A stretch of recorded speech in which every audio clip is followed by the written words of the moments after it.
Welcome to tape 2 in the underground, low-cost underground housing workshop series. What we're going to do in this tape is teach you how to design underground houses better, I think, than most of the underground houses that you've seen or read about. We're going to work on two principles in this tape. The first principle is drainage, your most important consideration in underground housing. If your house leaks, badly at least, it's a failure. We're going to learn how to use gravity, how to work with gravity to solve our drainage problems, rather than having gravity cause drainage problems in our underground house. After we lick the drainage problems, then we're going to work on getting light and air and views in the underground house. And we're going to teach you 13 different methods of getting light, air, and view in the underground house without using the 4 methods that are predominantly used in the United States today, the 4 methods that I call the Foolish 4. These are the methods that have been used by those people who I have called previously the concrete terrorists, the guys who build concrete underground houses. They're locked into a system of building which, to my way of thinking, is a disaster. First of all, concrete is a minor disaster. In order to build a concrete wall, you have to build 3 walls altogether. You have to put up shoring. You have to build 2 wooden walls. Then you have to put in your rebars, and then you pour the wall, and then you tear down this wall and tear down this wall to have 1 wall. You got rebar, concrete, wood, and wood. With our method of building, it's just sink that post into the ground and put 1 layer of lumber behind it. And of course, your layer of polyethylene. So you're actually building 1 wall with our method of building, and you're building 3 walls with the concrete. A lot of other disadvantages with concrete. One is it's ugly. Another is it's, catch this, temporarily permanent, which is to say it'll last for a number of years. It'll last probably the length of time you want to live in that structure. But it's permanent during that time inasmuch as if you want to put in a window in that wall, a doorway, add a new room, you have to get in a jackhammer to blast out that concrete. Very costly, time-consuming. With this method, with the post-shoring polyethylene method, you make your excavation, you get in a saw, and you cut out what you need. And it's very quick, inexpensive. Concrete, I say it's temporarily permanent. It's not all-time permanent.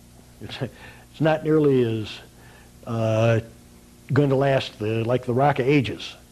In fact, the Wall Street Journal says that most commercial buildings, which are mostly built out of concrete, the average length of lifespan of those buildings is 38 years. The normal commercial building in the United States is torn down after 38 years. Skyscrapers a whole bit. I would presume that that's because the concrete is beginning to give out. I worked on the Golden Gate Bridge for a short while, and we were replacing the concrete walks on that bridge, although they had hardly any traffic on the walks, because the edges of the concrete were crumbling off into the bay. And that was after, that was in the 60s. The bridge was built in 38, I think. And so you can guess how long that lifespan was, about 30 some years for that concrete. I've also heard that structures that were built around the Golden Gate for World War II for gun emplacements, they were beginning to crumble. So concrete, I am presuming, has a lifespan, usable lifespan of 40, maybe 50 years. It's not going to be a structure that you're going to pass down to your children and your grandchildren and so forth. Other problems with concrete is radiates radon gas. Radon gas is caused by the deterioration, radioactive deterioration of granite. And most of the sand that's used in concrete is granite sand. And so that's outgassing, radiating radon into your house when you build with concrete. Another problem with concrete is the fact that the reinforcing bars in there put you in what's called a Faraday cage. And a Faraday cage interrupts all of the natural radiation which is beneficial to you. You get radiation from the atmosphere and you get radiation from the earth. And this is radiation that you have evolved or been created to live with. And when you put yourself in a Faraday cage, that interrupts that radiation, that waylays it. Okay? The same way when you're driving over a bridge and it cuts out the radio in your car, well, that's the same effect that a Faraday cage does. And they have done a number of studies on this, guys in submarines and so forth, and they've discovered that living in these steel encasements cause a number of biological factors of distress on the body. They've also done experiments with rats in cages and discovered that rats who are raised one generation after another in cages, I think it's by the third generation, they're losing their hair, they're hardly able to reproduce, and so on and so forth. And they believe that this is because they're in a Faraday cage.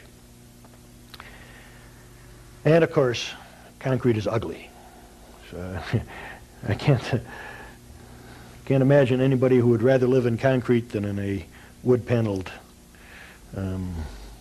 home. And I can't imagine paneling concrete because by that time you've built 4 walls, the 2 retaining walls, the shoring to pour the concrete wall, and now a wooden wall, and you're still in a Faraday cage, you're still breathing the radon gas, and you still have the problems if you want to add on to the structure. So we don't use concrete. I don't. But the ones who are have 4 methods of design that they use, almost invariably. Once in a while they sneak in and maybe use a clear story or something, but for the most part they use these 4 methods of design, which are the first thought house, light wells, skylights, and atriums. Let me explain what the first thought house is.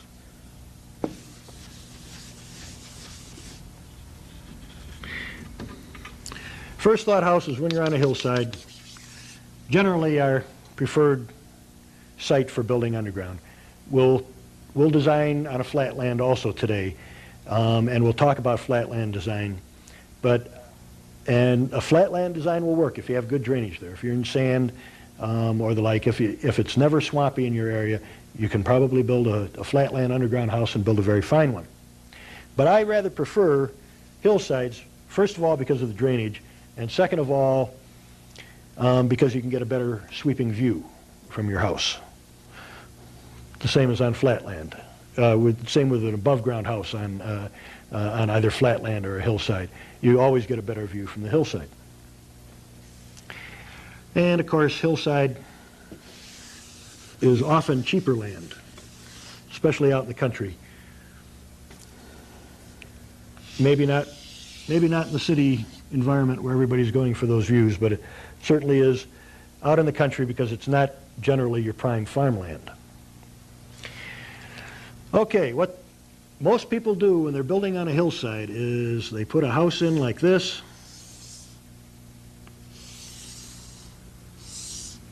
So they get this big wall of windows, sweeping view downhill. That sounds really nice. That's what everybody thinks of first. It's what I thought of first. When I first decided to go underground,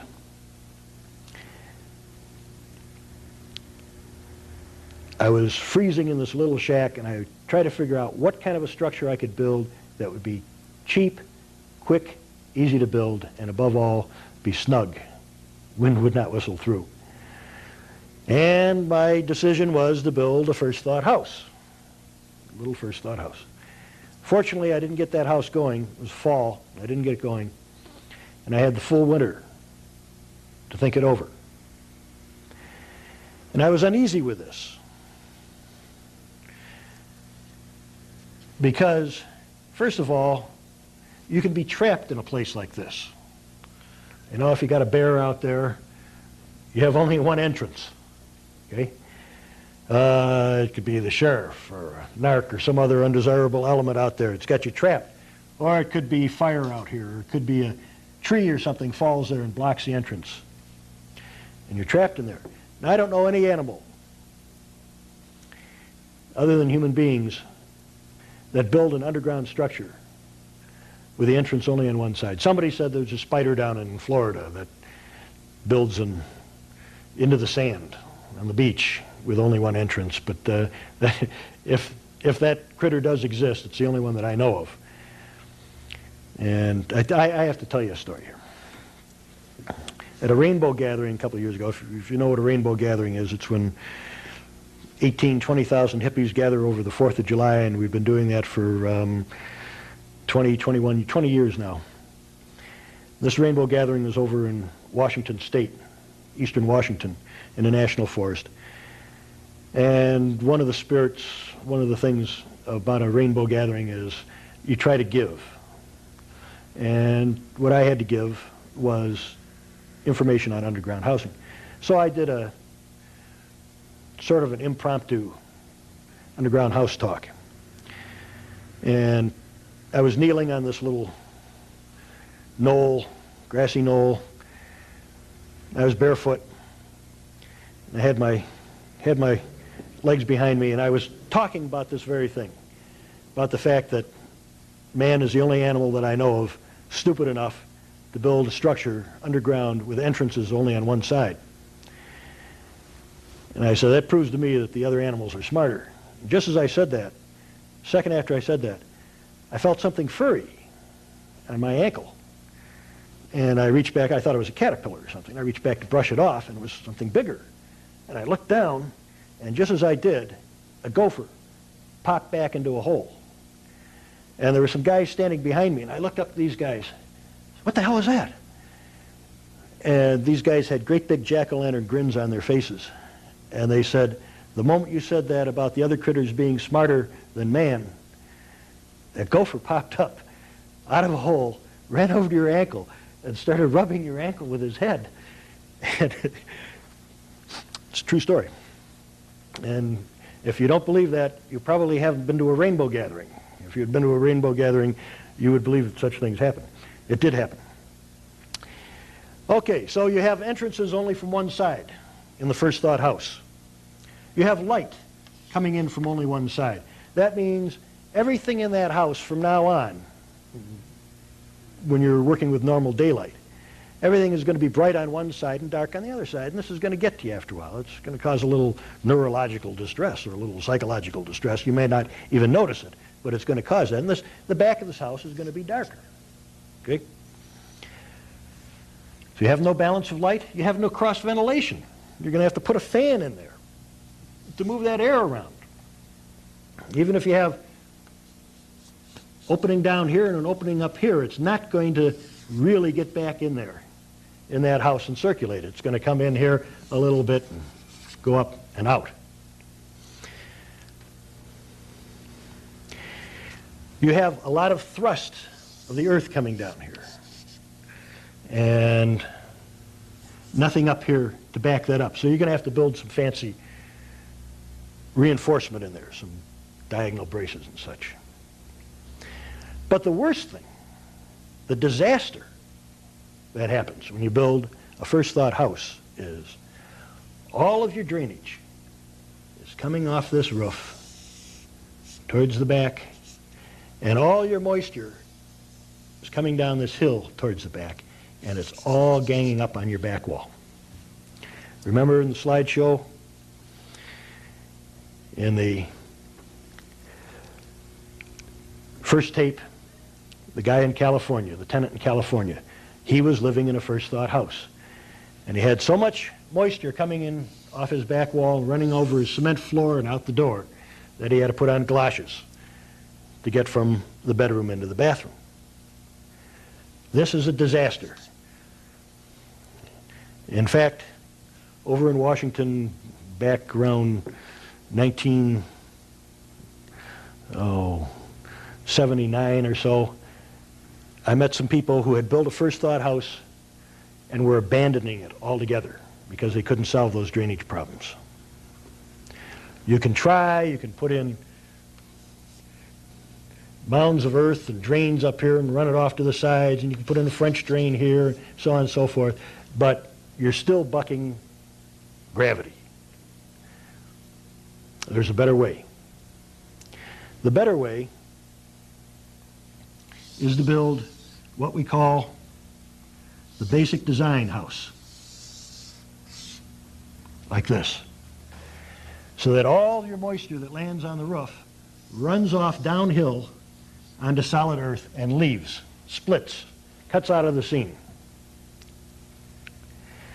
All the moisture that's coming down the hill, we interrupt that by putting in an uphill patio. And we catch that before it reaches the house. We again can put in our drain here and a mound of earth here if we want. And we'll pitch these back like this, so it catches the moisture and allows it to drain into the ground before it reaches your house. If we're in a really heavy rain area, such as western Washington, western Oregon, we can put fiberglass across this and turn this into a greenhouse. And we can catch the water off that in gutters and run that off to the sides. So now we have a pretty dry house. If we're still in trouble, we put in our French drain here, which is crushed rock or sand, and we run it out in tile drains out there. Even in the Washington, Oregon area, this should keep your house dry. Incidentally, when you do that in Washington, if this is your house looking down on your house, the house is draining down like this, your roof. Normally, we put in a square uphill patio. But in those areas, you might well want to go to a ship's prow uphill patio, like this. So the moisture coming down the hill is diverted out around and doesn't back up against this back wall at all. But normally, you can be pretty confident with a square back wall. Square back wall.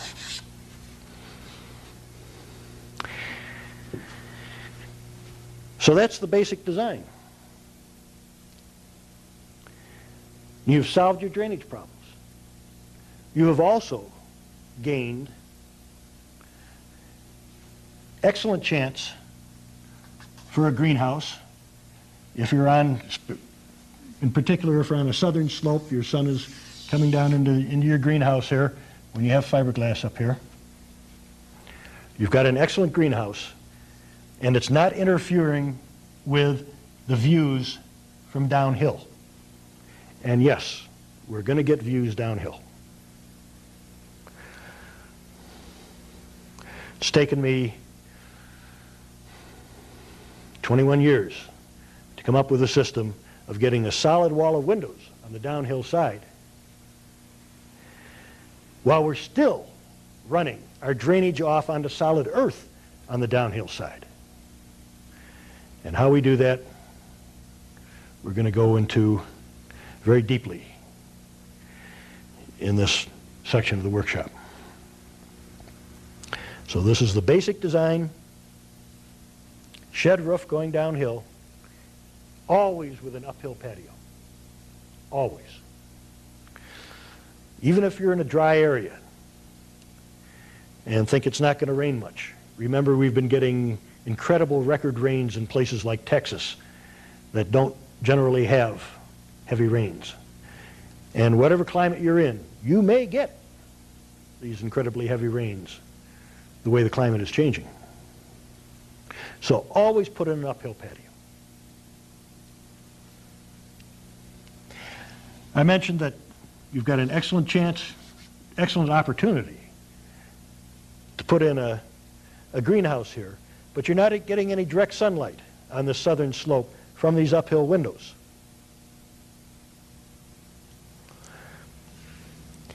On the other hand, if you're on a north slope, if you put in a first thought house, you are never going to get any direct sunlight in that house. Never. But if you put in the uphill patio,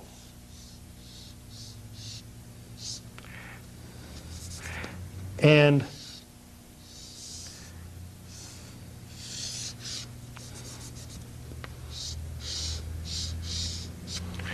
the basic design house, you're going to get a big blast of sunshine into there, even though you're on a north slope.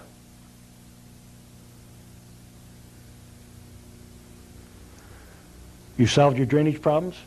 You're on a north slope. You're getting a big blast of sunshine, whereas the first thought house causes drainage problems and never gets any sunshine on a north slope.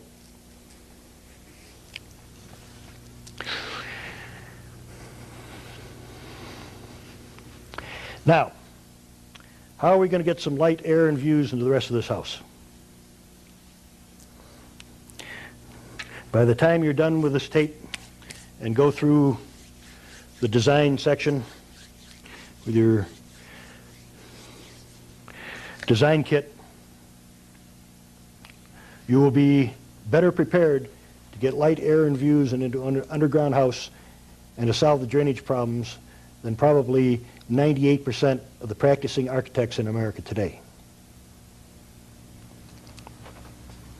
All right, let's start working on getting some light, air, and views into the rest of this structure. The first thing we do, first thing I did, was I made a Royer foyer, which is a pie-shaped excavation out the side. This, of course, all represents earth. This represents the uphill patio. We've made a pie-shaped excavation. We haven't come off that flat like this because whatever moisture lands on this would be backed up against this back wall. We're coming off at an angle. So whatever moisture lands here drains off downhill that way. Doesn't back up against the house. It's pie-shaped. And now we've opened this up. A doorway and windows, just as we saw on the slides, tape 1.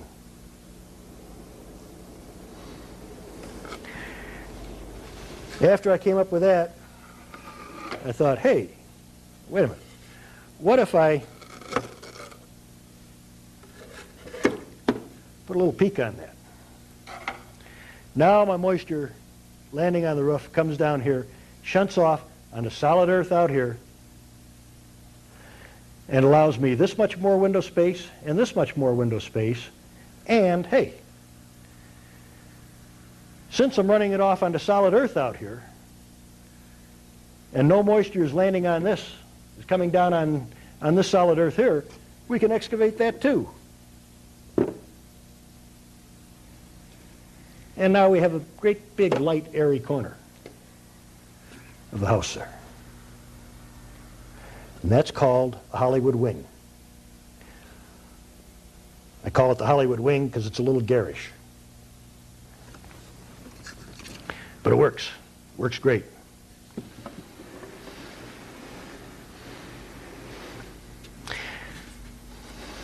If we want to, we can open up this side here very simply by extending our uphill patio out around the side. We call that a side hill patio. We've just opened up all this into windows here.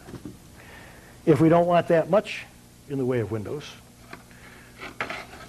we can put in what we call a wraparound window, like the old wraparound car windows. Okay, you get the idea. This is solid earth here now, and solid earth down there, and we have just a little wraparound window. So that's two more features: the wraparound window and the side hill patio. Let's say we want to add another room over here, or another whole new section of the house.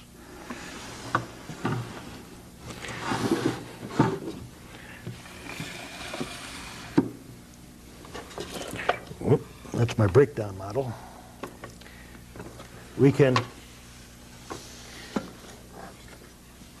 clear story it. Now, several of us have made a big blunder on these clear stories. If we come 3 foot higher on this roof here than this roof, we're going to get 3-footer windows in there, right?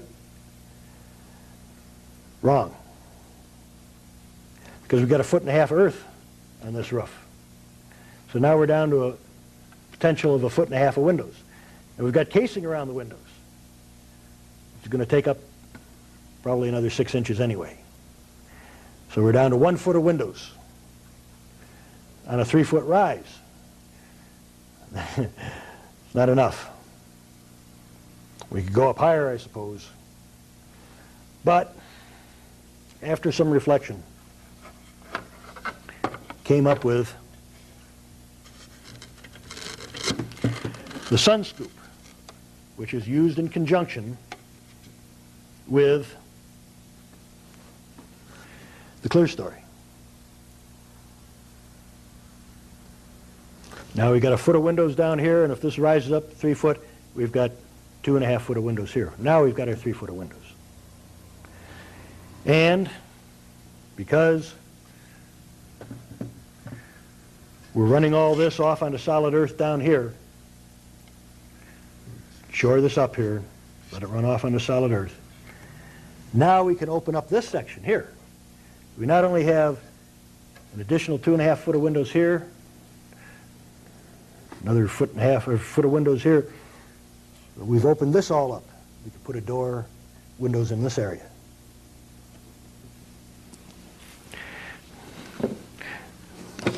Now we got solid earth out here, remember. I promised you I was going to teach you how to get a solid wall of windows if you want. And still run your drainage off into solid earth. The way we do that, working with features like this and this, or with a gable, features that open up either side, potentially can open up either side of this solid earth. What we do now is add this, which is a lateral window well.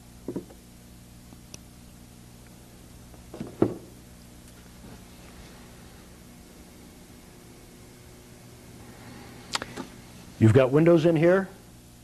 As you stand there, you can look out downhill at oblique angles. You can get sunshine in there at the oblique angles. And you can add windows in here too if you want, which will give you extra insulation so that you lose very little heat out of that. And now you're running all your moisture off onto solid earth downhill, and you still have a solid wall of windows here.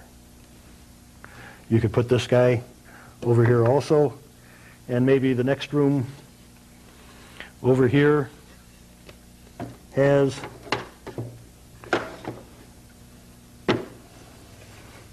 a gable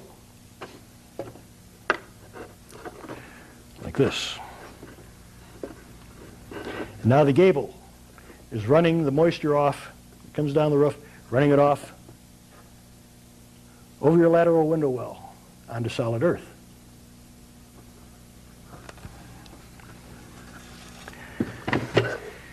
Several other features are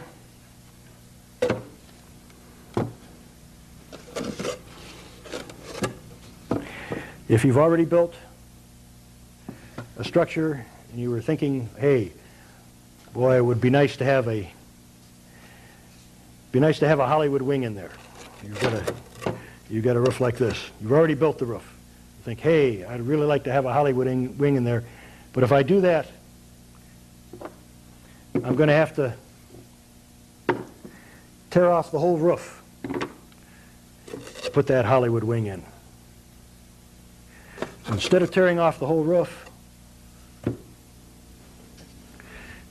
all you have to do is excavate out here and add this structure, which is an extended Hollywood wing. Now the moisture that's coming down here shunts off on the solid earth and allows you to open up all that in there. Another feature you can use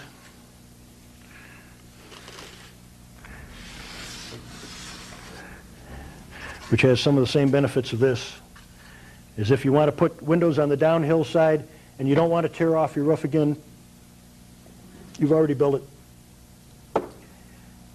You can add that. That's an extended gable.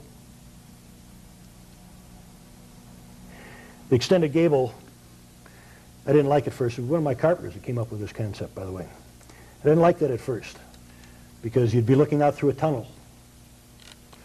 And then I thought, hey, if it's a question of looking out through a tunnel or not having any windows on the downhill side at all, or tearing off the whole roof of the house, then this would work. Plus, it has the advantage of being an excellent mudroom, and once again, an airlock. Doors here, glass doors, I would hope, I would assume, glass doors, and doors here. Now you've got an airlock, and if you're up in Saskatchewan or someplace, Montana, Minnesota, someplace like that, that could be a really nice feature. And it can be your mudroom.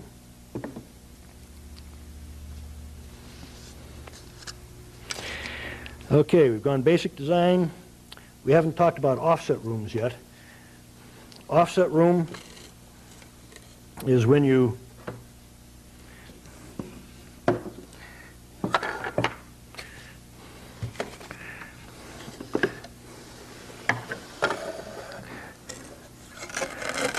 build a room like this, it's offset. And we saw that in the slideshow.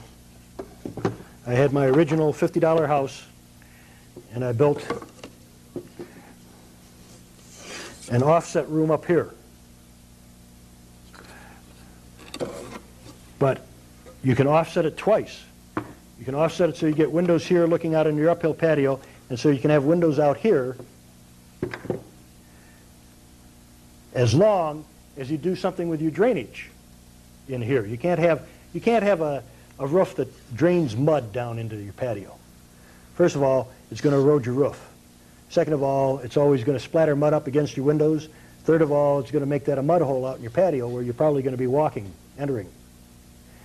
You don't want to do this. You want to drain it always off into solid earth.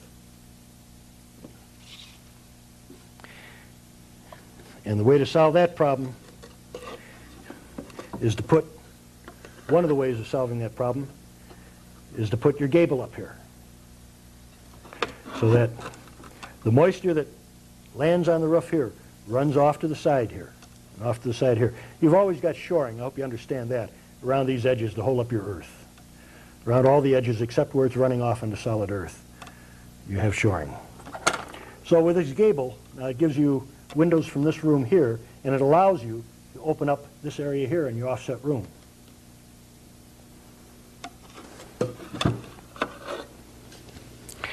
Another thing that would work there, running that off, is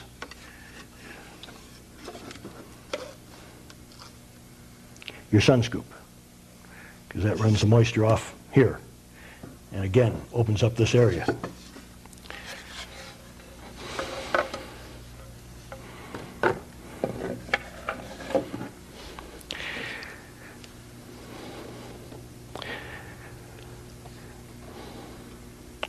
Okay, well, we've gone through 12 of the basic 12 designs. What are the other architects doing, the concrete terrace? Well, they're doing the first thought design that I told you about. Building like this in the hillside, getting only one wall of windows in the place, causing drainage problems, getting no balance of light, having entrances only one side, and again, immense drainage problems. So we don't use this. We do not use the first thought design. Nor do we use atrium. Atrium is when you have 3 or 4 sides of the house facing a courtyard. Now, granted, perhaps in an urban situation, that might have some advantages. At least you're looking out on each other's rooms. You're not giving your neighbors views into your house. You have some privacy there. But in most instances, you won't want to do this. Presumably, many of you who are taking this course, most of you are probably out in the country. Why look at the windows of the room across the courtyard? You can do much better than that. We have taught you already, showed you how to get sweeping views. So why look at the windows when you can have sweeping views?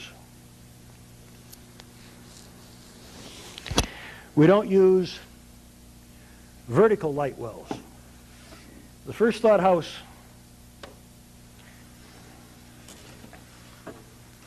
the first thought house has no windows at all on the back side. Okay, you get your hillside coming down. You've got no windows at all on the back side. You only have windows up front here. And that won't even meet the code, because what you're probably going to do in this house is put your bedrooms towards the back, which makes sense. Usually when you're in bedroom, you're either asleep or at least you're not looking at the view, okay? When you're up and about, kitchen area, living room area, family room, and so forth, you are looking at the views. And that's why you put those up towards the downhill side of the house, the view side of the house, and you put your bedrooms in the back. But the code won't let you get away with a bedroom that doesn't have a second way out. Because if you're in your bedroom and the house catches on fire,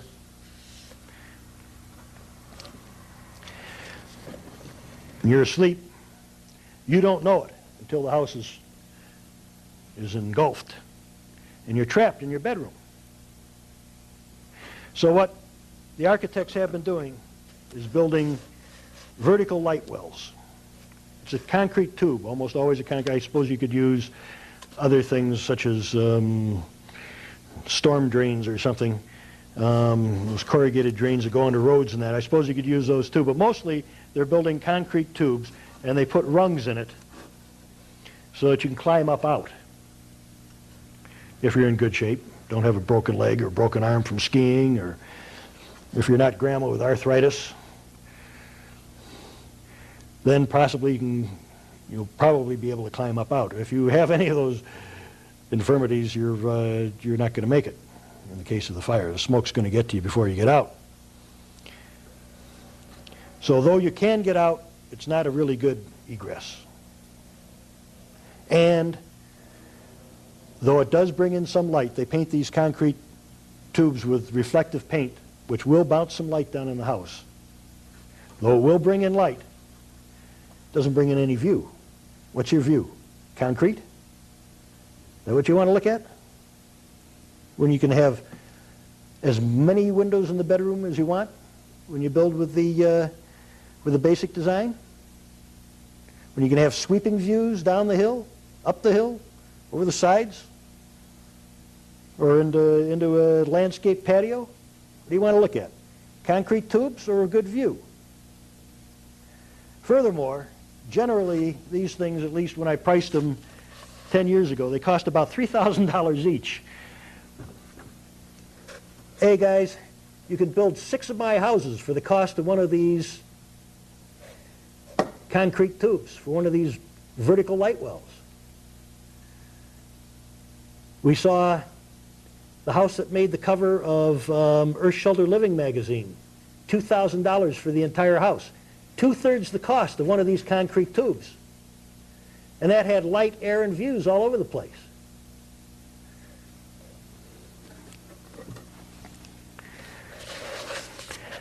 So we don't want to go vertical light wells.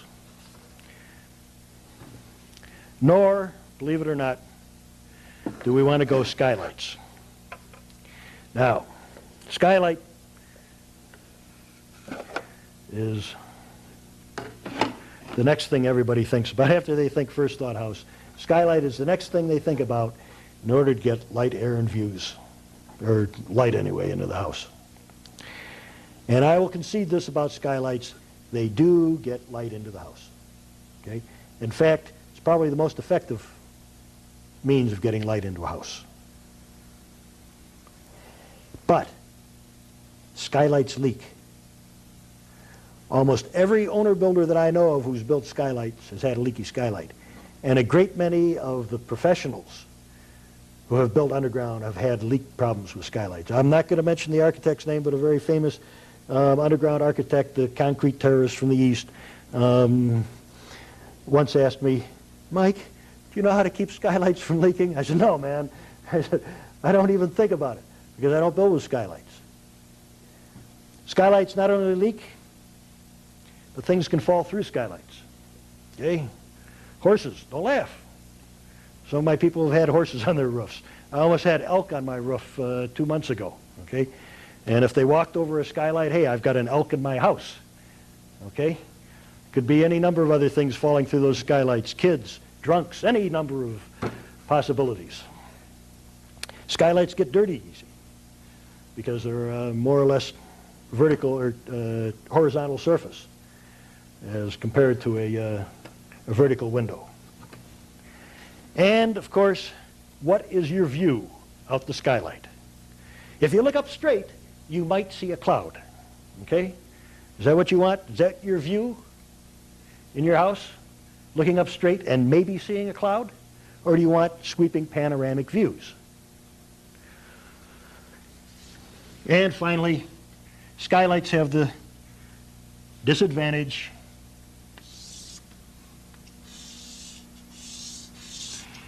of letting the hot summer sun through, heating up your house in the summertime, and letting just a fragment of the winter sun through when you want the heat. Furthermore, a skylight being up on your roof, where most of the heat congregates, is going to bleed a lot more heat out of it than will your vertical window. A lot of disadvantages with skylights. Again, I suppose I might consider a skylight in an urban area where there is no view. The view is the house next door. I might consider a skylight. I might even put a skylight that you can't see through, like these car windows that they've got these days that you can look out and can't see. I suppose in that situation I might go skylights, but I don't want you to think about skylights during this course. I want you to forget those 4 features, the foolish 4. There may be a time you have to use them. There may be a few occasions when they are preferable, where they do have application, but they're rare. And I don't want you to think of those, even consider them during the rest of this workshop. Think instead of the 12 we have shown you. There is a 13th that I haven't got down on the paper yet. This came up with another guy who was on my land for a while. For some reason, he didn't like building the Hollywood wing. So there's a 13th. I knew there was a 13th. He didn't like the Hollywood wing. It was too much effort to build. So what he wants to do instead is just cut off that corner of the house here. Shore that up. This corner would be cut off, and now you can put windows in there. And that'll work. You're going to lose that much living area, and you're not going to get near as much sun and light down into that room. But that's still a legitimate way of doing it if you want. It's a legitimate way of doing it because it gives you windows on this oblique downhill side and still solves your drainage problems. So that's another way. I call that the Richardson cutoff.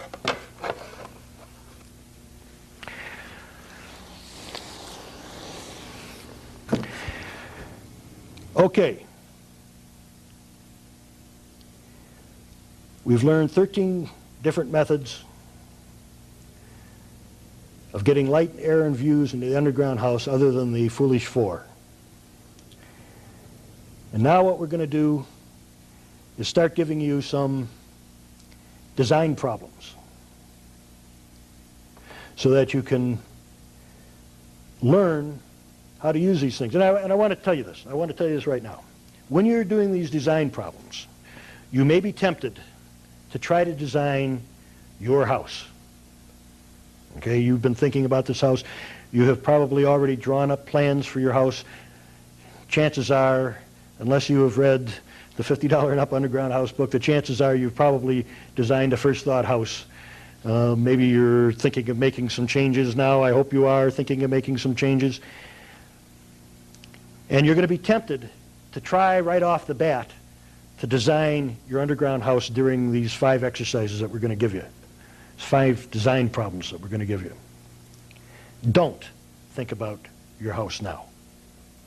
Think instead of simply fulfilling the design problem.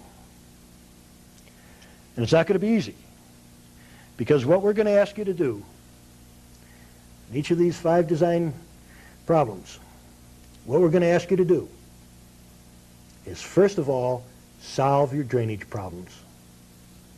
And second of all, get windows into each room in this house.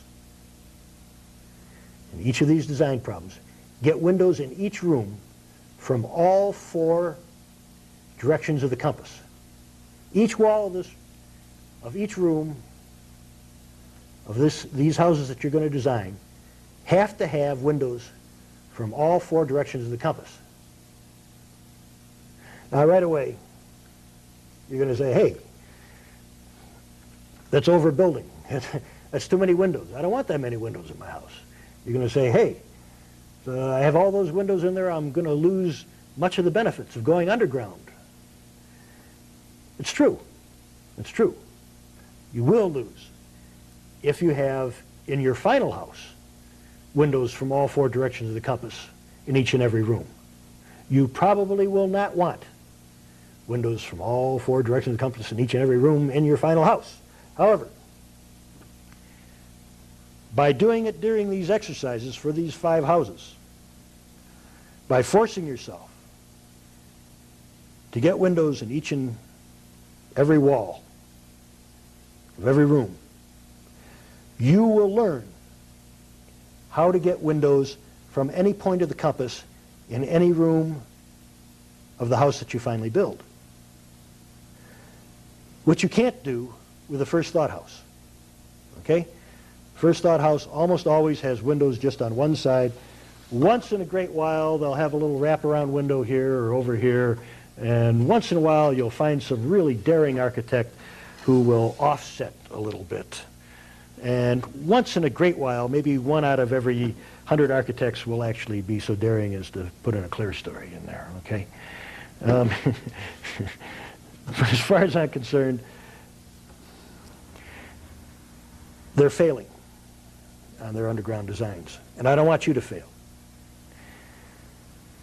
So when we do these designs, remember, first of all, You've got to solve your drainage, and that means everything except the flatland house, you have to put in an uphill patio, and you have to go the basic design. It's mandatory. And then you work with these features, and you run your moisture off down the hill, and you've got to get, to fulfill this problem, to solve this problem, you have to get windows on these other three sides in each and every room.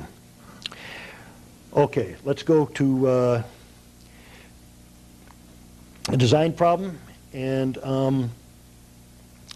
what you're going to have to do now, you're going to have to shut off your machine for a while, take a pair of scissors, and you've got to cut out around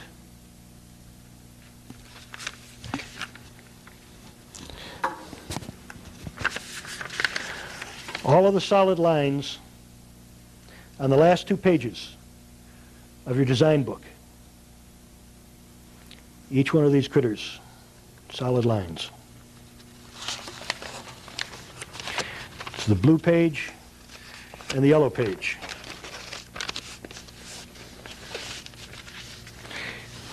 If you don't have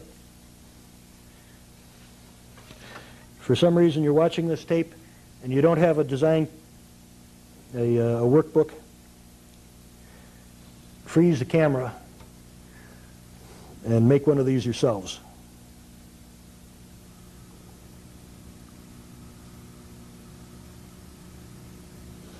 I'll show you the other page again. We'll hold for a minute.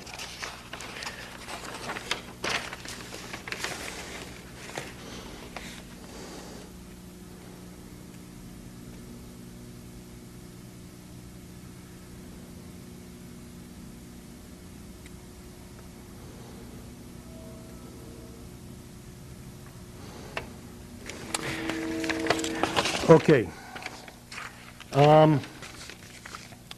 Go ahead and shut it off and cut them out, and we'll give you your first design problem.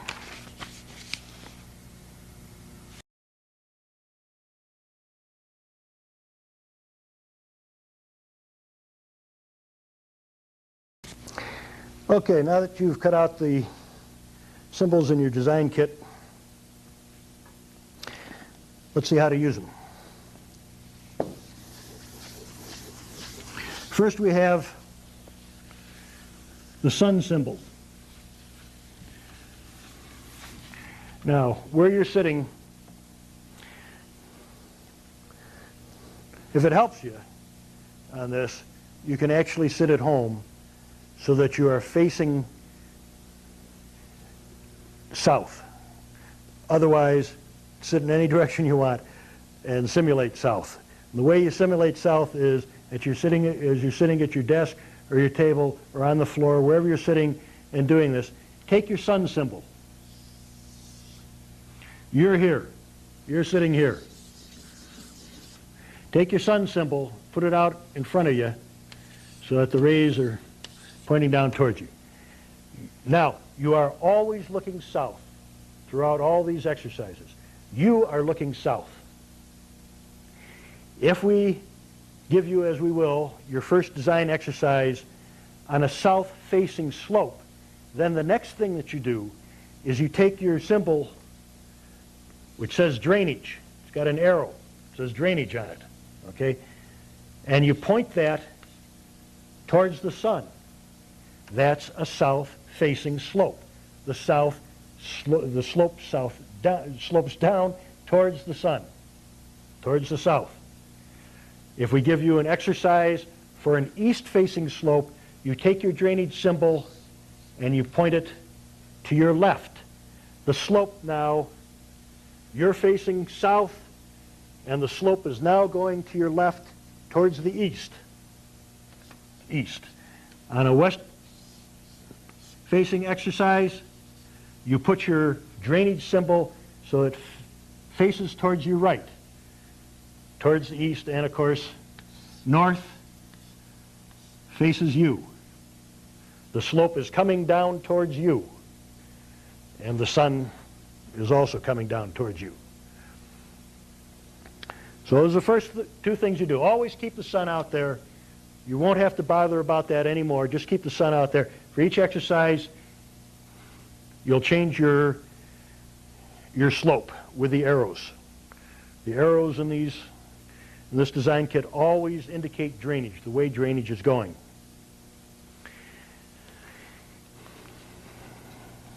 On the first exercise, we're going to have a two-room house, but I'm just going to put one room down and show you how to use the symbols. You put one room down, and you've got to have an uphill patio on this.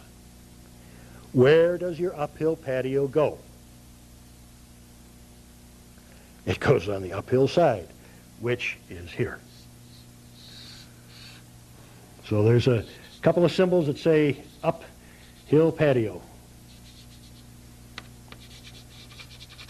That solves your drainage problems, that and the fact that the drainage on your roof is going off downhill. So here now, on the model, we have the basic design structure and an uphill patio. If you decide that you want to use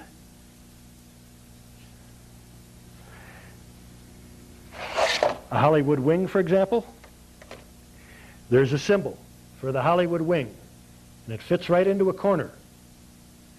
And the drainage marks are pointing back down towards the roof so that the drainage runs off that onto the downhill slope of the roof and runs off onto solid earth here. This one says Hollywood wing.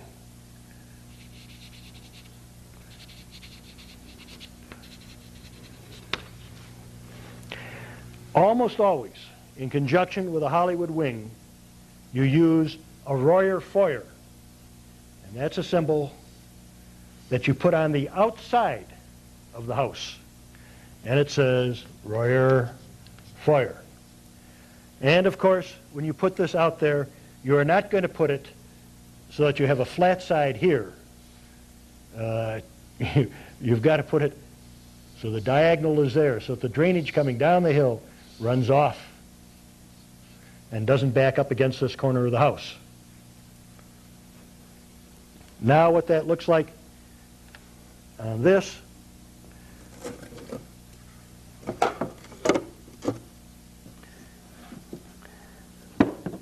is that. And what it looks like on your diagram now is like this. I'll show you.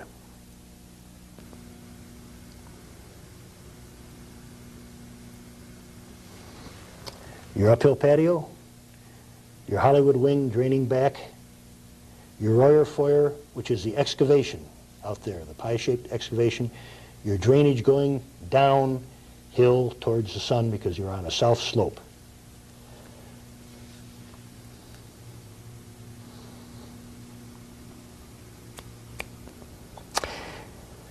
Okay, now so far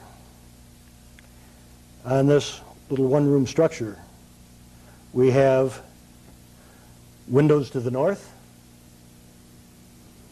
and an uphill patio, which we may decide to turn into a greenhouse. We have windows to the east.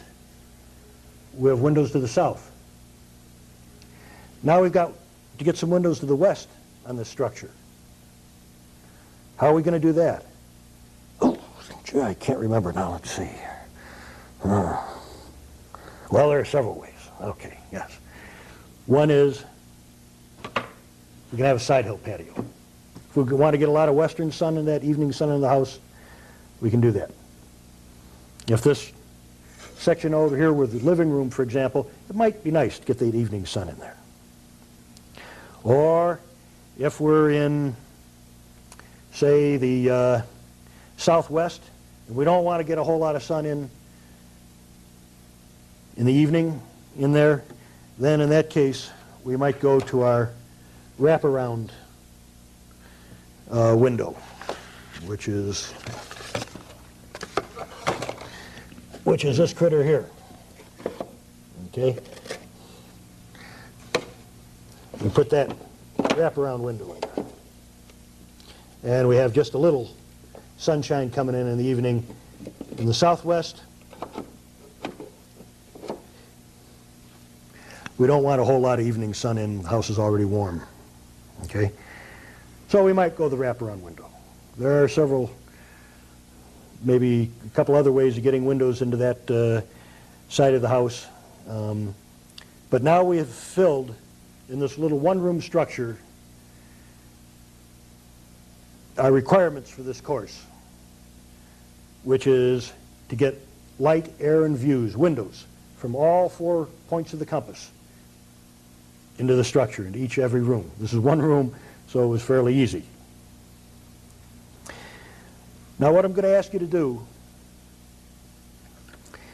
is to design for me a 2-room house on a southern slope, and to get windows, light, air, and views from all 4 directions of the compass in those 2 rooms, in each of those 2 rooms. So you'll use a second room symbol. I like to work with the 16 by 16 foot rooms, the large yellow symbols myself. You can work with any size you want, but maybe to start off with, it might be easier if you work with both of the 2 of the large ones. So take a second room, add it onto this some way or another, and get windows from all 4 directions of the compass. You've got to get, you may not even want to use what we've got here, but get windows from all 4 directions. Turn off your machine now and take as long as you need to try to work out that problem. May not be quite as easy as you think at first. It'll get easier by our 5th exercise. So turn off your tape machine now and get to work, and when you think you have it solved, turn it on again and we'll see.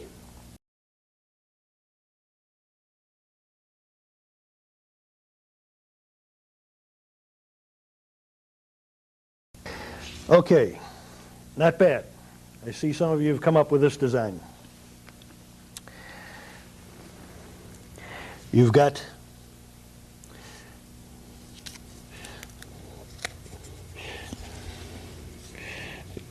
your uphill, I'm looking at this reverse. You've got your uphill patios, which give you light from the north in this room. You've got your Royer foyer and your Hollywood wing, which give you light from the east. Your Hollywood wing, which gives you view downhill from the south. You've got clear stories and sun scoop, which give you light in this room from that direction, and which opens up this down here and gives you the downhill southern view. You've got a wraparound window over here, which gives you light from the west and light here. This room is good. This room has got all 4 directions. Here, here, here, and here. But this room has only from 3 directions. Here, here, and here. How can you get light from this direction, from the west into this room? Pause a moment and think it over.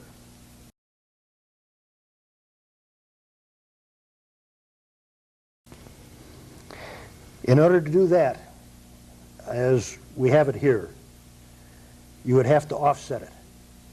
That's something, a little secret we haven't told you yet. On all these designs, you're almost invariably, well, let's put it, you're going to invariably have to offset each room in order to get light and air, in order to get windows from all 4 directions into that room. When you offset it now this clear story and the sun scoop have opened up this area in here, and it allows you to put windows in this offset here. Okay? You could, if you want, instead of using the clear story and the sun scoop, you could do this over here. Just put a gable in there.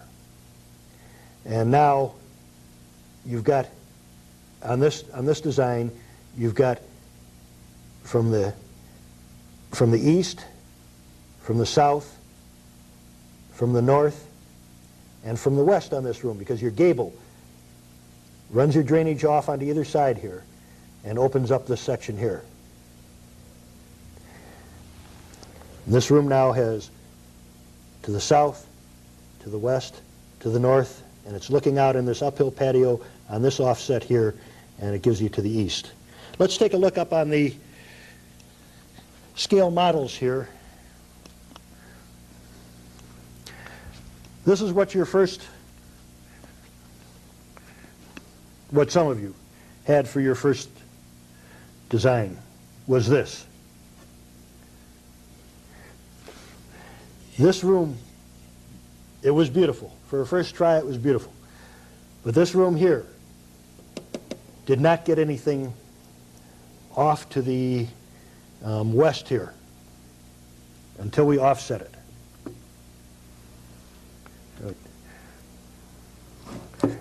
Till we offset it like this. Now, the moisture running down off the sun scoop here onto solid earth out here opens up this area in here. Gives us windows in here and also allows us windows in here. Or, as we did on the second design, we could go to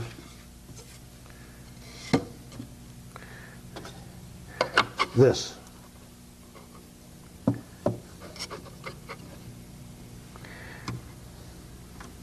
We have our uphill patio. This room now has light from this direction, light from this direction, because we've got our wraparound over here. Our wraparound.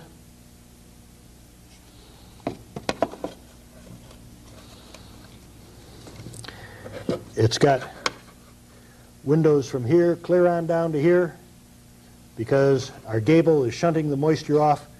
Well, we could on this one we can't have a clear story. We don't have a clear story on this one. It's like that. You can't run your moisture off here and just have mud flowing down there onto that. That's going to cause all kinds of erosion problems. So you can't use a clear story on this one. But you can use that gable, and it runs it off down there and onto solid earth there. And that allows us to open that window here. The Hollywood wing allows us to open this here. The Hollywood wing and the Royer foyer allows us to open this here. And of course, we've got the uphill patio and windows here. You did pretty good on the first design. Let's get a little tougher here. Let's do a 3-room house on an east-facing slope. Now our sun is still in the same area, and now our drainage symbol faces off to the left, towards the east. That means the slope is now like this. The slope is coming down off to the east. Where do we put our uphill patio? Right. We put it to the west, which is the uphill side of the slope.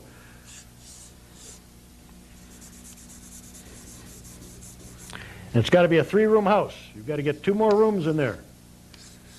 Okay? Remember, we can't put these rooms right adjacent to each other, or you're never going to get windows from here and windows from there at the same time. So offset these rooms some way or another, either going uphill or going downhill. Okay? Another one, maybe. Each time you put in your uphill patio. Up there. Okay, you got the start? Let's break now, turn off your machine, and design me a 3-room house on an east-facing slope.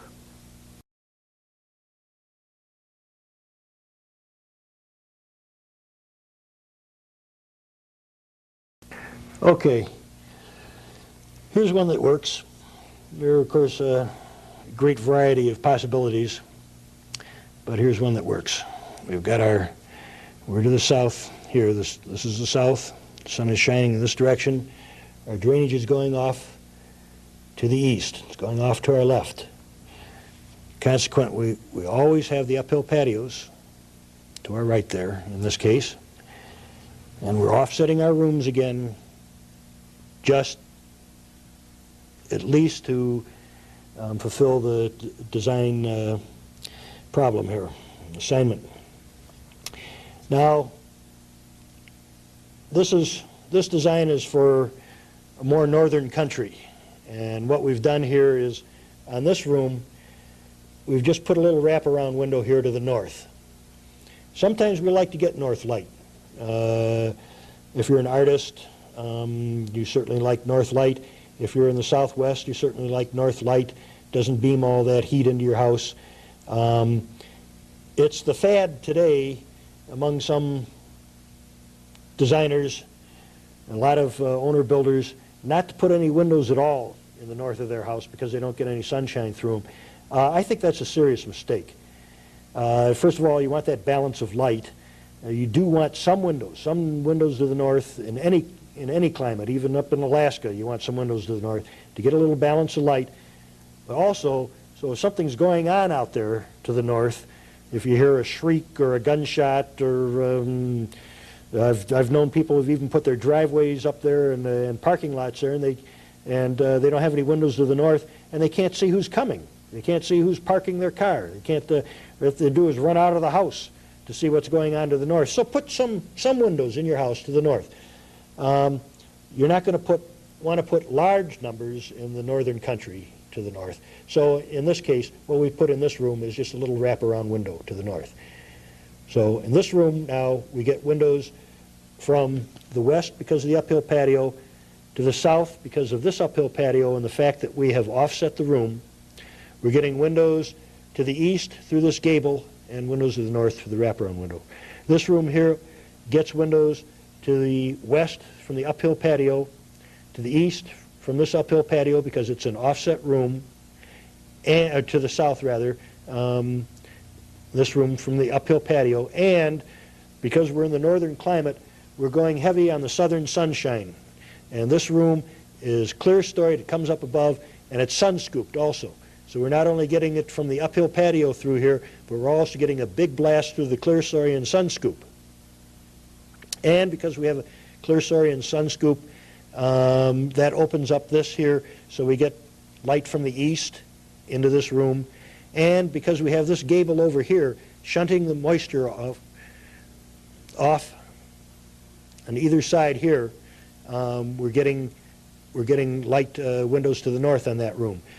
This room and this room must be the same height. Where the clear story comes in is between this room. We can't have this room higher than this room, or we're running our moisture right off into the wall of this room here, and into this little patio out here. So these rooms are the same size, but these two rooms are higher than this room over here. That gives us the clear story and the sun scoop. And now this room has windows to the west here, a blast of windows to the south, getting in that good southern sunshine in the northern climate, because we have a side hill patio. We've excavated much of that side of the hill there. The patio goes all the way around. And we're getting even more sunshine in that room from the south because we've got the Hollywood wing in there. Brings in even more sunshine. And of course the Hollywood wing opens up this section down here and allows that open there. This is one of the exceptions where we don't use the Royer foyer here because we've already got it excavated with a side hill patio. Usually we use a Royer foyer with a Hollywood wing, but with a side hill patio we don't need to. So each of these rooms now has windows from all four directions of the compass. Again, you're not necessarily going to be doing that many windows in your underground house. You probably won't be doing that many windows in your underground house, but we want you to do that now so that you'll learn how how to get windows in from any directions of the compass that you want. Here's what that looks like in the scale models. You have uphill patio all the way here, here, and here. You have a wraparound window here, and of course this is all earth here. You have a wraparound window there. You have a gable over here, which opens up this. Now this room has windows from this direction, windows from this direction, and a window from this direction. And because it's offset, it has windows here looking into this uphill patio here. This room has windows in all four directions of the compass. This room here has windows in the offset here. That's allowed, that's made possible because we're shunting our drainage off onto here, onto solid earth out here. Okay? And so this room has windows here because of the sun scoop, shunting the moisture down onto solid earth out here. Windows here because of the offset, and windows here because of the uphill patio. This room over here, because the sun scoop is shunting the moisture off over here and allowing this to open up here, this room has windows here, because of the Royer foyer, window there because of the Royer foyer, and a big blast of windows to the south there again because it's a side hill patio, and of course the uphill patio here allows windows into there. So our design problem is fulfilled with this design. There are, of course, numerous other ways of doing this, of fulfilling the assignment, but this is one that works. So let's go now to a three-room house. Let's design now a three-room house on a west-facing slope. Now, you're still facing south. Your drainage is going off to the west. And you have a room. And of course, by now, you realize you have an uphill patio here.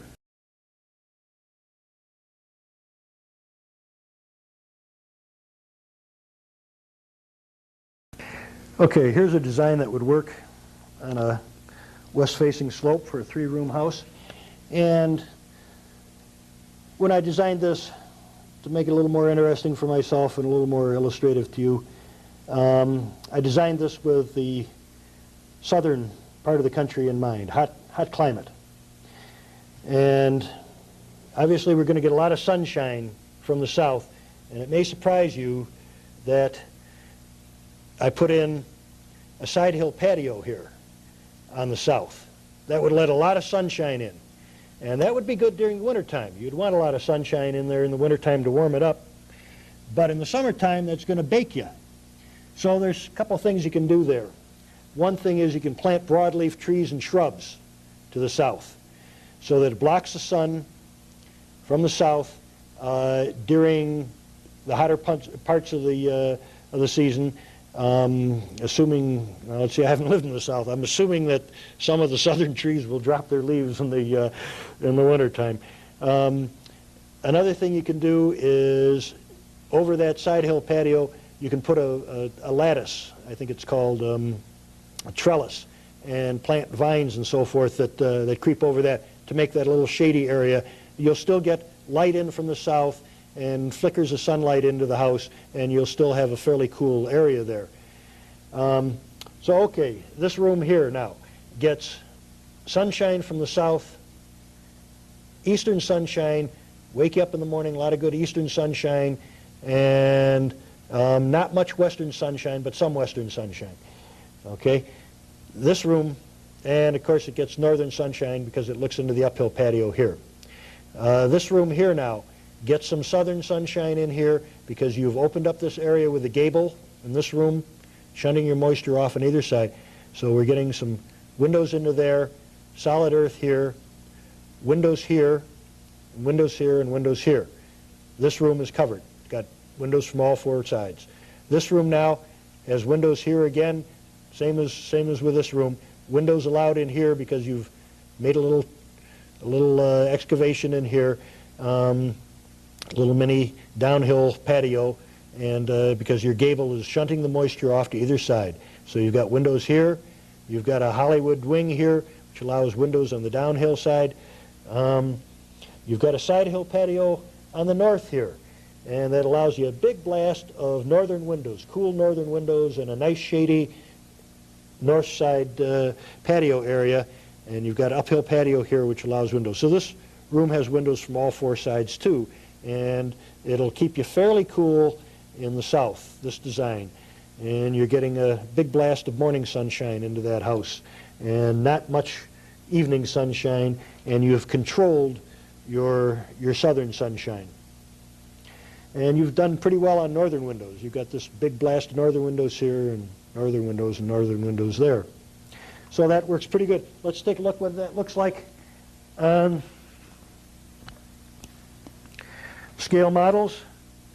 You've got your side hill patio here. You've got a gable here which allows light in there. You've got your uphill patio here, allowing light in, and you're looking out windows on this side into another uphill patio. This room here, because of the gable, allows you windows here. You'll have solid earth out here. Windows here, windows here, and windows here. This room, windows, windows, a side hill patio out here, and windows here. Now, some of you are going to be doing some things which are going to lead to trouble. Always inevitably, everybody comes up with some of these. Some of you might be trying to build, say, a room that has a sun scoop over here and a gable here, so that you have a solid wall of windows down here. What's the problem on that? Well, let's take a look. If you have such a room and you have a sun scoop over here and a gable here, hey gang, what's the problem? You have no place to drain your water. No place to drain your moisture. Not enough anyway. Okay? So what you're going to have a torrent. Every time you have a rain, you're going to have a torrent coming down that little tiny area there, and it's going to be draining off your roof. It's not going to be enough earth down there to absorb that water. So you have to be really careful on how much space you use in here. If you want to go all windows on that downhill side, then put a guy like that in, extend your roof, make this room a little bigger, and then maybe put a Royer foyer or a gable or something over there. Okay, but you've got to get a solid chunk of solid earth out here. And if you want solid windows, then put in your lateral window well here. Of course, it extends from here to here, and that'll give you a solid wall of windows. We haven't used any lateral window well yet on the designs. Maybe I'll try to work one up on the next design. So, some of you might be wanting to put a Hollywood wing up here.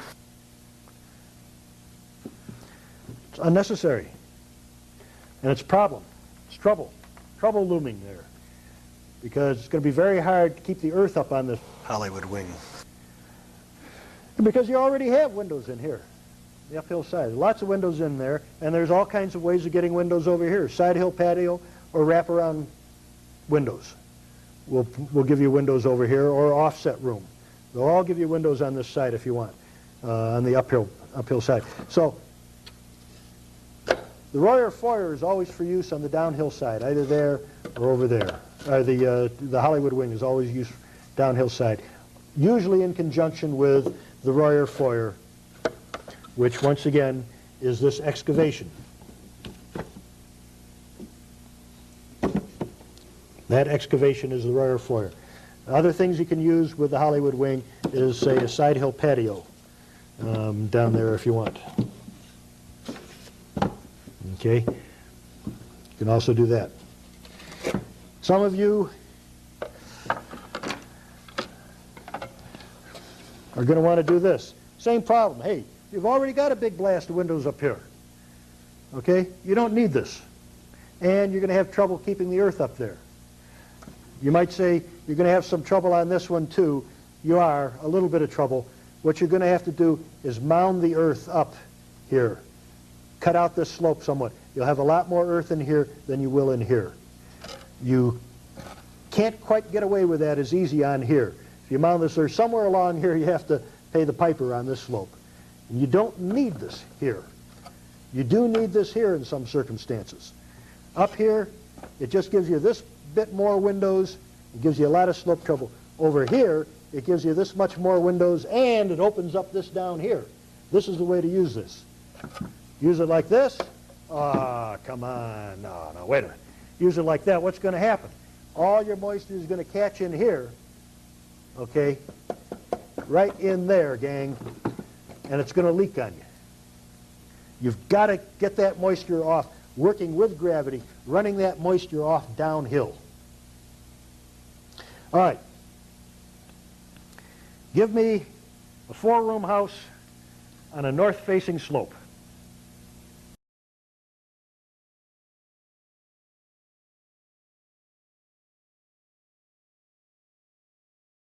Okay, I assume you've turned off your machine and have designed. Here's a design which will work. And I was thinking of one of the most difficult of all design situations, at least it would be considered so by the regular architectural profession, would be how do you get solar energy into a house on a north-facing slope up in the North Country. And of course, if you go the first thought house,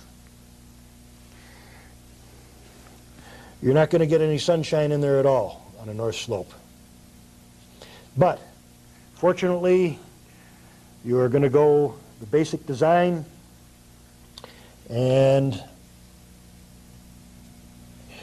you're going to have all your roofs sloping down this direction and a big blast of windows facing the uphill with an uphill patio excavation, and that allows you sunshine to blast down into your house on a north slope. In the wintertime, you are getting lots of solar energy in the northern country in the wintertime, assuming you're not in cloudy northern country in the wintertime. Ketchikan or something. Okay. We're also going to get a pretty good amount of western evening sun into this house and a fairly good amount of eastern sun and just a minimum of northern light into this house and still fulfill our design problem here. Let's take a look at each room. This room here is getting sunlight through the uphill patio. The basic design, getting western sunshine in the side hill patio, view to the north downhill, some light through the Hollywood wing here, and the Hollywood wing brings in, with a combination of the gable here, brings in some eastern morning sun into this room. This room gets a little light to the north and a view downhill through the gable, gets western light through here, southern light through the uphill patio, big blast of sunshine, and gets some eastern light through here because of this gable. Opens it up. This room, it's light here, light here, light here, and light here. This room also. Light because of the gable, downhill view, light here because of the offset room into this uphill patio, big blast of southern sunshine, and a big blast of morning sunshine into that house. In the northern climates, you're obviously going to want dual or triple pane windows. And it's a good idea in the northern climates to have shutters, insulated shutters, that you can pull down at night and snug up your house. Okay, I do want to show you one thing on this. We've got a unique combination here that we haven't shown you yet. We've got a room like this and a room like this, and we've got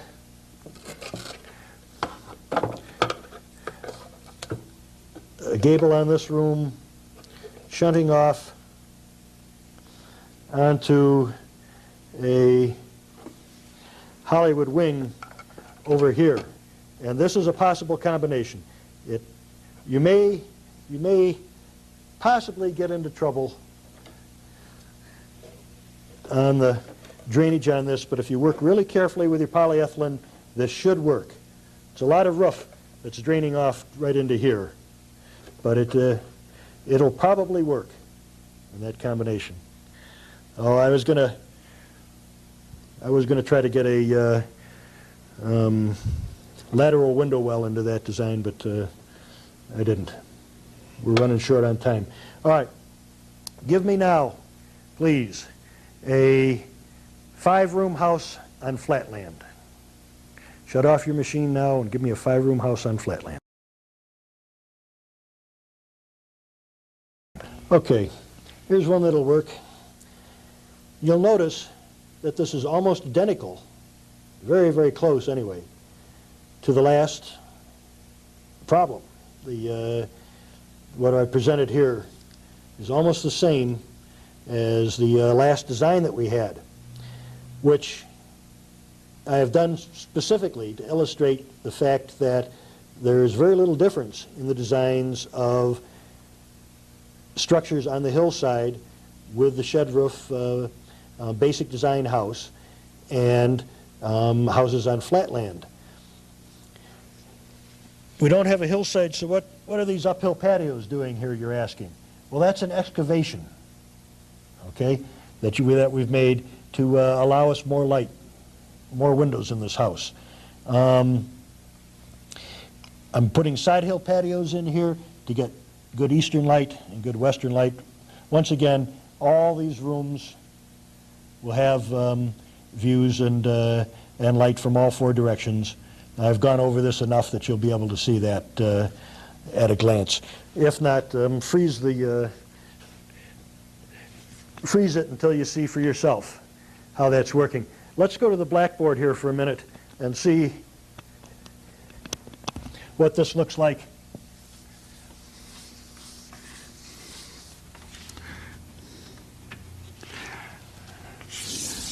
Surface area. I've designed this for a northern climate where we want all kinds of sunshine, as much sunshine, particularly in the wintertime, as we can get. What we've got are houses that are built like this.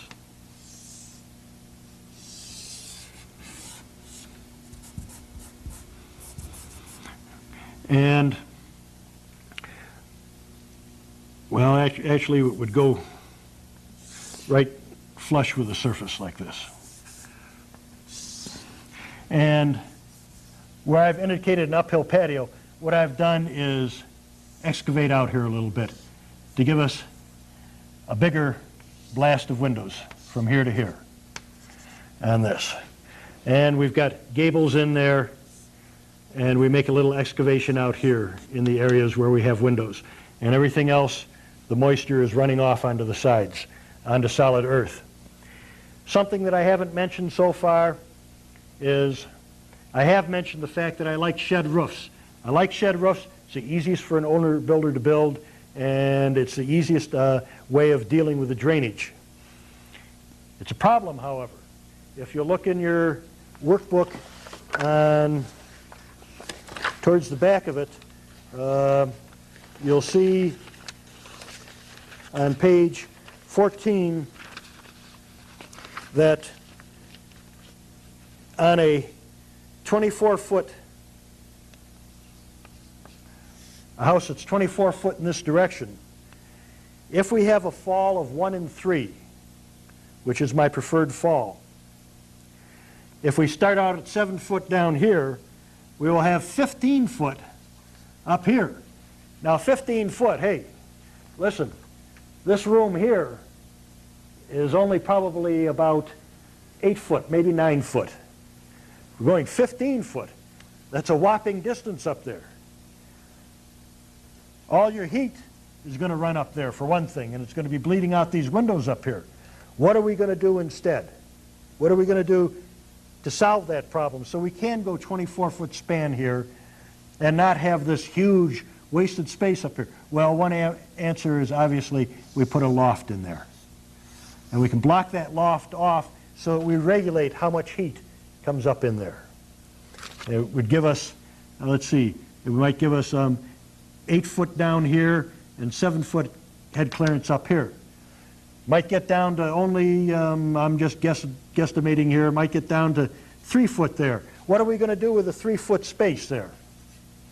Well, if you're a hippie, you can put a mattress on the floor here, okay? If you're not a hippie, you can put closets in here and maybe a desk in front, okay? And a chair here, okay? You can put bookshelves in there. You can put a closet in here and a couch in here, okay? Work with it. Work with those small areas. My original $50 underground house, I think I had only 3 or 3.5 foot head clearance on the lower side. I put a mattress on the floor. That's where I sleep to this day. Mattress on the floor, it's fine. 3 foot is enough to sit up. You can sit up on that mattress on the floor with your back to this wall. In fact, I understand in Tokyo now they're building hotel rooms that have 3 foot head clearance in their hotel rooms, like a Pullman berth. Other things you can do if you don't want to do that is you could keep this solid earth and drop down into this area down in here. And this would be solid earth. It's another thing you could do. Or if you wanted, you could have a living area up here and a storage area down in here. Okay? Use your imagination, but make use of the space. Whoa. Well, new day, new place. Looks like we're going to have some time to get out in the field today, and hopefully before we do that, we'll be able to run through some interior considerations. We went over design pretty carefully yesterday, in the early part of this tape, working with drainage and getting light, air, and views. But if you're going to design your own underground dwelling or any dwelling, you should know that there are considerations that you have to take into account when designing the interior of your house. And if you look on page 7 of the workbook, you'll see some of these considerations. First of all, noise. You'll want to separate the sleeping rooms from the working and living rooms because you make a lot of noise in the working and living rooms, whether it be cooking or shop work or house cleaning, whatever. And also, of course, TV set going in the family room and so forth. And the way you generally separate those is with a hallway. But keep those separate if you possibly can. Remember also to avoid putting elevation changes in a work area. It's steps. Work areas such as a kitchen. If you have a kitchen floor here and your sink and so forth over in here, and the dining area or the kitchen table up here, and you have steps, then you have a potential accident zone. And you also have a zone that you always have to be aware of so that you don't stumble and fall. And that's going to be distressful to you over time if you have steps or an elevation change in a work area. Try to get sunlight in the work areas. In the kitchen, it's really nice to get morning sun. Warms you up, brightens the day up, warms up the kitchen in the morning. On the other hand, you frequently do not like to have evening sun in the kitchen because the day is warm already, the kitchen is hot, you've been cooking all day, And if you get that evening sun in there, then it's going to kind of roast you out. On the other hand, in the evening, it may be nice to have some sunlight in the living room. Traffic. What do I mean by traffic? Now, frequently you underground people think that I'm talking about driving your Harley through the living room. I'm not talking about that kind of traffic. You must bring your Harley into the house, leave it in the bedroom. I'm talking about foot traffic.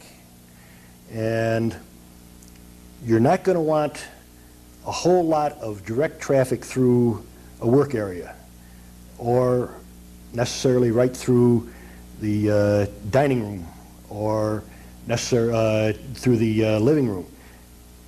You're going to have some traffic through there, of course, but try to put that around the edge of the working areas, and try to keep the traffic down in the hallway. You don't want necessarily your main entrance to the house through the hallway where your bedrooms are.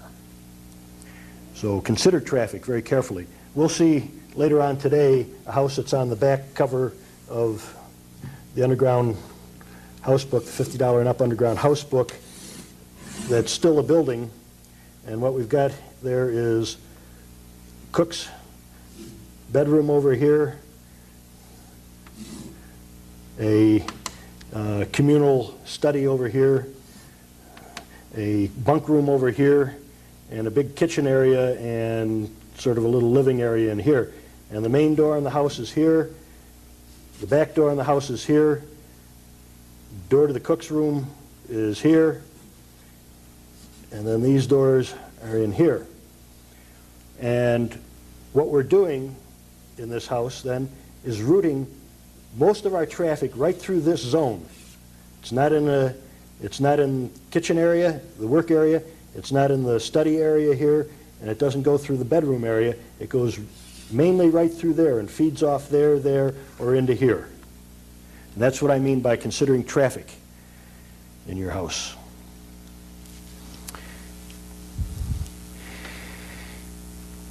The fashion today is to go towards tiny, minuscule kitchens. And I have a lot of problem convincing city people that when they move out to the country, they're going to need a big kitchen. In fact, there are some people who believe that the kitchen should be the main room in the house. And you should put couches in there, easy chairs and so on and so forth, and a great big center table. In Scandinavia, this is known as the Great Room. And in various other parts of the world, that is definitely the main room of the house. Among other factors, a good psychological factor for the lady of the house to have people near her when she's working, and incidentally, a labor force that can help. Shell peas and so on and so forth, wash the dishes. Have somebody in there with the lady of the house, and she doesn't feel isolated. If you put the kitchen in the back of the house, a small little kitchen in the back of the house that gives she, or these days he, whoever is doing the cooking, a psychological feeling of being a servant. And the cook is not a servant. The cook is the center of the family, the center of any organization.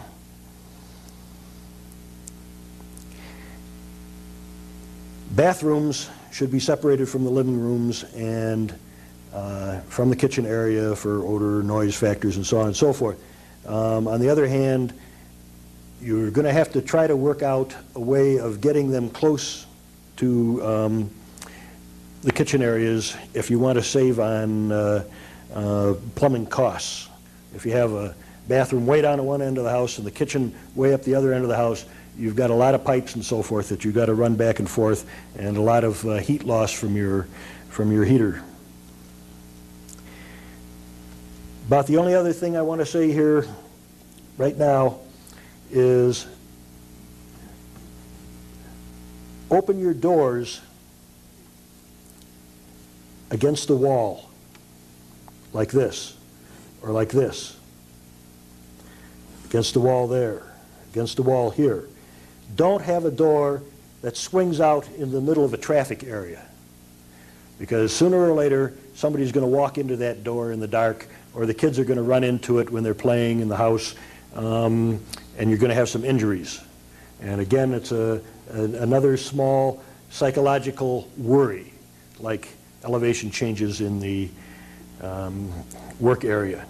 So open your doors back against the wall and don't let them hang out into a traffic area. Now I think we're going to break again, and we're going to go out to the field and see some of the underground structures that I've built on my own land.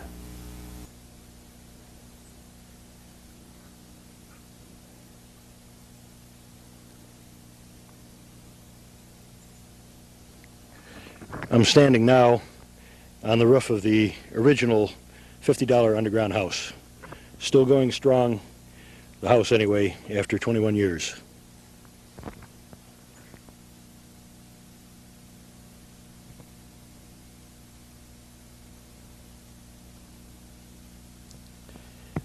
I'm still in the original $50 underground house right now, but we've since turned it into a palatial $500 underground house.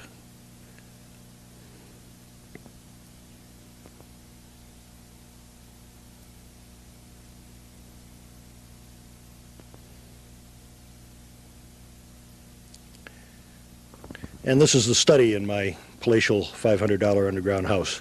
This is where I do my writing.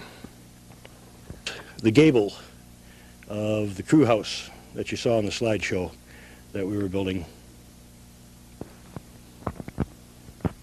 And this is the world's first Hollywood wing here. I haven't got it glazed yet, but we'll get the glass on up there. What our Hollywood wing looks like from the outside. Remember, I haven't got the glass up here yet. And now you tell me what this is in here. Right, it's the lateral window well. And everything that drains down off the roof drains out over the lateral window well. Everything drains down on this side, drains out over the lateral window well and onto the solid earth there. We're looking down there through the gable area. And now we come up on the roof. I haven't got all the earth on this roof yet, which is why there's not a whole lot of vegetation up here. But we're going to put about another 6 inches on this roof.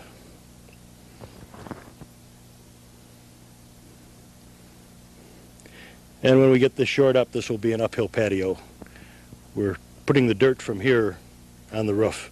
We excavate it and backfill the roof at the same time.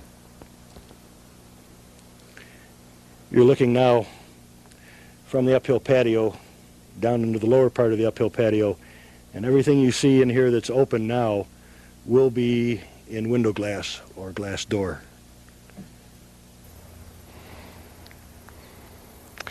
This was the inspiration for my original $50 underground house. I was living in this thing for the better part of a year, and November came along and the winds were whistling through this shack. It wasn't worth insulating.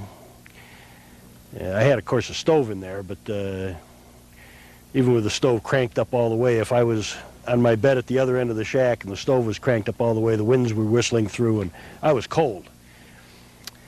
So that's how I began to think about building underground, a place that could be built quickly, cheaply, and above all, that the wind did not whistle through. And it came out underground. I'd like to point out one more thing about this. I've roofed this shack twice since I've been on this land, and I have not yet had to re-roof the underground house. The $50 underground house. I'm still living in that. It's a portion of my $500 house, and I haven't had to re-roof it yet at all. Okay, this is a flatland house, and you're looking at it from the northeast, where I didn't particularly want a whole lot of windows. This is a one-room house, and we're going to take you around the other side here in a moment, and we're going to take you inside, and we're going to show you how this little one-room house has windows from all 4 directions of the compass. But Many of the houses we've seen in the slideshow and so forth, we've just shown you the window part. So we want to show you the underground part here, and now we'll take you around and show you some windows. What we're looking at here is the northwest corner of this little flatland house. I call this a garden house because it's over by my garden. And this here is a Hollywood wing on a flatland. And we're getting one little window, points to the north, and these windows now that are west windows. Now let's go around and we'll take a look at the greenhouse in front.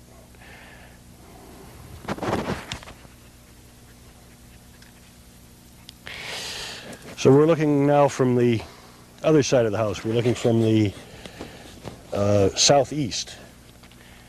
And what you see out in front here is a greenhouse, and with a vent up on top there. And behind the greenhouse is the house, and then behind the house is a little hidden root cellar, which I can use for a fallout shelter or whatever else I need.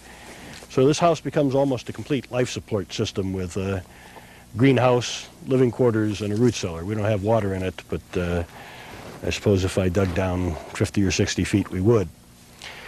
One thing that I want you to know about building flatland designs here now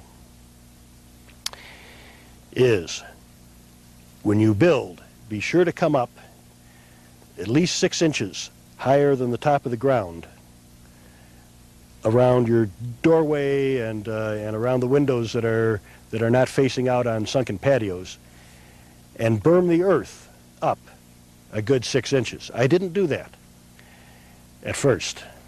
And what happened was all of the runoff from the roof and all the runoff during spring breakup, all the runoff of the snow on this flat land couldn't penetrate the ground because the ground was still frozen. And where it could penetrate was my house. It came right down the steps. And I had a flood in there the first year that was 6 inches deep inside the house. And it was I had a stream of water that was like finger thick that was pouring 24 hours a day down into that house.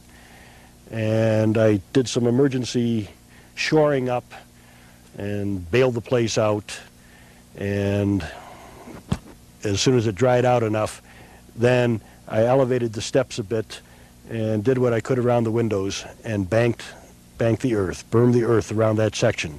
So remember, on a flat land, the windows and the door have to be a little higher than the ground itself, except of course if you have a sunken patio. If you have a sunken patio for more windows, then pitch that patio back away from the house and be sure that you have a berm of earth up around that entire patio so that during spring breakup or during heavy rains, the water cannot penetrate. Let's take a little look inside the house now, and we'll call it quits on this one. Okay, come on in. Yeah, now we're looking here out through the Hollywood wing, the northwest corner of the house.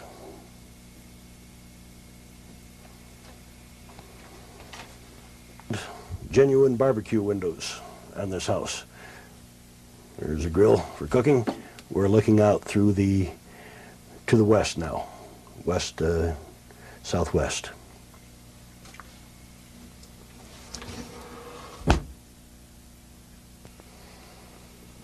Looking to the south, out through the greenhouse.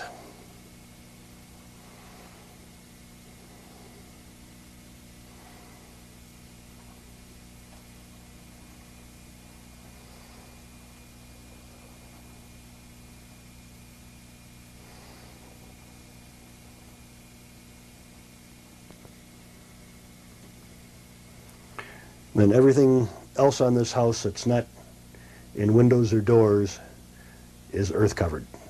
Everything else in this that you don't see in glass, with the exception of over right around the stovepipe, is all earth. And we have a genuine secret room, my root cellar.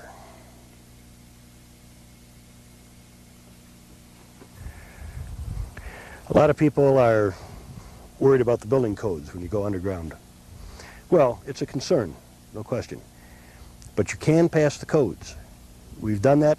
One of our people, one of the volunteers who worked on the land here, William Howitt, over in Sunnyside, Washington, passed the code in the Yakima County over in Washington State. And he went before the building inspectors, and the building inspectors said, hey, go before the variance board. We don't want to touch it. Go before the variance board. And he did. And what the variance board wanted to know was, how does a polyethylene hold up underground? And so we wrote Bill testimonials, those of us who had built underground in this county with polyethylene, post-shoring polyethylene. And we wrote that the polyethylene holds up very well underground. And it holds up better than the siding on your above-ground house holds up, I'll tell you that. And so we were able to convince the variance board to give Bill Howitt a variance for his underground. So the precedent has been set. And if you're terrified otherwise, you can always conceal the place. I see nothing immoral on this. The building codes were initiated to protect poor people in the slums because they were living in tenements, and to protect them from the rich. Now the building codes are being used against the poor people. So I see no problem with concealing your place if that's what you feel you ought to do.